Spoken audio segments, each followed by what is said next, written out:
ಅಮ್ಮ, chicken chops ಮಾಡಿದ್ದೆ. Ghee rice ಮಾಡೋದು ಹೆಂಗಂತ ಹೇಳ್ಕೊಡ್ತೀಯಾ? ಗೀ ರೈಸ್ ಮಾಡೋದು ತುಂಬ ಸುಲಭ ಅಪ್ಪಿ.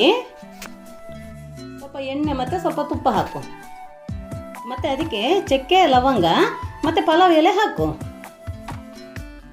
ಮತ್ತು ಗೋಡಂಬಿ ಹಾಕಿ ಸ್ವಲ್ಪ ಹುರಿ. ಮತ್ತು ಈರುಳ್ಳಿ ಹಾಕಾಯ್ತಾ? 2 ಹಸಿಮೆಣಸು ಹಾಕಿ ಫ್ರೈ ಮಾಡು. ಸ್ವಲ್ಪ ಶುಂಠಿ ಬೆಳ್ಳುಳ್ಳಿ ಪೇಸ್ಟ್ ಹಾಕಿ ಹಸಿ ವಾಸನೆ ಹೋಗೋ ತನಕ ಹುರಿ. ಕಸೂರಿ ಮೆಂತೆ 2 ಎಲೆ ಪುದೀನ ಹಾಕಿ ಕೆಂಪಗಾಗುವ ತನಕ ಫ್ರೈ ಮಾಡು. ಆಮೇಲೆ 2 ಲೋಟ ಅಕ್ಕಿ ತೊಳೆದಿಟ್ಟಿದ್ದೆಲ್ಲ ಚಂದ ಮಾಡಿ ಅದನ್ನು ಅದಕ್ಕೆ ಹಾಕಿ ಸ್ವಲ್ಪ ಫ್ರೈ ಮಾಡು. ಅಥವಾ 2 ಗ್ಲಾಸು ಅಕ್ಕಿ ಹಾಕಿದ್ಯಲ್ಲ, ಅದಕ್ಕೆ 4 ಗ್ಲಾಸು ನೀರು ಹಾಕು.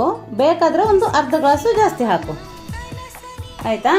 ಅದು ಚಂದ ಕುದಿ ಬಂದ ಮೇಲೆ ಉಪ್ಪು ಹಾಕು, ಮತ್ತು ಮುಚ್ಚಲು ಹಾಕಿ ಕ್ಲೋಸ್ ಮಾಡು.